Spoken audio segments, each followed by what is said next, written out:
হঠাৎ আমার কাঁধে কেউ হাত রাখলো, এতে আমি বেশ চমকে গেলাম, সাথে ভয়ও। পিছু ফিরে তাকানোর সাহস হচ্ছিল না। তার বলা কথাতে স্বস্তির নিঃশ্বাস ফেলাম আর পিছনে তাকালাম। কিরে মা, মন খারাপ? না আব্বুজান। তাহলে ছাদে এসেছিস কেন? এমনি আব্বুজান, ইচ্ছে হচ্ছিল ছাদে আসার, তাই চলে আসলাম। আমার উপর রেগে আছিস তাই না মা? আরে না আব্বুজান, কেন রাগ করবো তুমি বলো তো? তোকে যে বকেছি তাই। আমি আর কিছু বললাম না, চুপ করে মাথা নিচু করে রাখলাম। জানিস মা, তোর মায়ের মৃত্যুর পর আমি অনেকটা ভেঙে পড়েছিলাম। আমি কিছু নিয়ে বাঁচার অবস্থাতেই ছিলাম না, কারণ তোর মাকে অনেক ভালোবেসে আগলে রেখেছিলাম। তোর মায়ের শেষ অস্তিত্ব হলি তুই, তাই তোকে আঁকড়ে ধরে বেঁচে আছি আমি। এখন যদি তোকেও হারিয়ে ফেলি তাহলে আমি কি নিয়ে বাঁচবো বল? বলে বাবা কাঁদতে লাগলো। বাবার কথাগুলো শুনে আমিও কেঁদে দিলাম। বাবাকে গিয়ে জড়িয়ে ধরলাম আর বললাম, আর কখনো তোমার পারমিশন ছাড়া কিছু করবো না বাবা, আর কোথাও ছেড়ে যাব না বলে কাঁদতে লাগলাম। তারপর বাবা চোখে পানি মুছে দিয়ে বলতে লাগলেন, পাগলি মেয়ে, আর কাঁদতে হবে না, এখন চল নাস্তা করবে। হ্যাঁ আব্বুজান চলুন বলে আব্বুজানের সাথে গিয়ে খাবার টেবিলে বসলাম। আমি ফুপি আর আব্বুকে সার্ভ করে নিজেও বসলাম।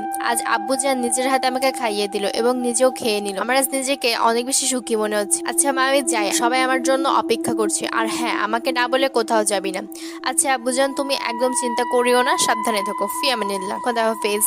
আমার মাথায় হাত বুলিয়ে দিয়ে আব্বুজান মাদ্রাসায় চলে গেল। আমি রান্নাঘরে চলে গেলাম। দেখি ফুপি রান্না করছে। ও ফুপি মা, তুমি একা হাতে আর কত করবে, আমাকে দাও। না থাক, তুই গিয়ে বিশ্রাম নে। বিশ্রাম নেবো তো ঠিকই, কিন্তু সেটা আমি না তুমি। মানে মানে হলো এই যে আজ আমি রান্না করব, তুমি যাও নিজের রুমে। আর এই আমার কথাটা শুন, কোনো কথা নয়, আজ আমি রাঁধবো বলে ফুপিকে ধাক্কাতে ধাক্কাতে বের করে দিলাম রান্নাঘর থেকে। তারপর আমি রান্নাঘরে দাঁড়িয়ে ভাবতে লাগলাম কি রাঁধতে চাই সেটা। কিছুক্ষণ পরে ডিসাইড করলাম বিরিয়ানি আর পায়েস রাঁধবো। যেই ভাবা সেই কাজ শুরু করে দিলাম। পেঁয়াজ ভাজতে যেয়ে হাতে তেল ছিটে আসলো, ফলে হাতের একটুখানি জায়গাতে ফোসকা পড়ে গেল। চিল্লালাম না, কারণ চিল্লালে ফুপি আর রাঁধতে দিবে না। জ্বালাটা সহ্য করে রান্নাটা শেষ করলাম, এখনো জ্বালা করছে। দুপুরের আগে রান্না কমপ্লিট করলাম। রান্না শেষ করে আমি রুমে গিয়ে শাওয়ার নিয়ে উজু করে নিলাম নামাজের জন্য।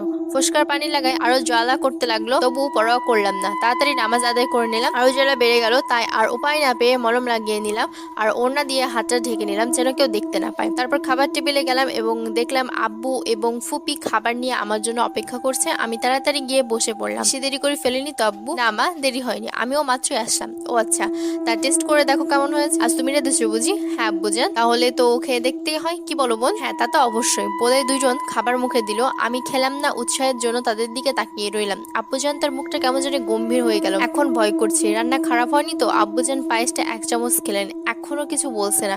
এর মানে পায়েসটাও ভালো হয়নি। ভয় ভয় জিজ্ঞাসা করলাম, কি হলো, ভালো লাগেনি খাবারটা? আব্বুজান এবার আমার দিকে গভীর দৃষ্টিতে তাকালো। এতে তো আমার যাই যাই অবস্থা। হঠাৎ বাবা আর ফুপি একে অপরের দিকে তাকালো এবং একসাথে হেসে দিল। আমি ব্যাপারটা ঠিক বুঝতে পারছি না, হঠাৎ এমন করে হাসছে কেন? আমি তাদের দিকে ভ্রু কুচকে তাকালাম এবং বলতে লাগলাম, এখানে এত হাসির কি হলো? দেখেছেন ভাই, সামান্য রান্নার জন্য আমাদের মেয়ের কি অবস্থা হয়েছে। বলেই ফুপি আবার হাসতে লাগলো।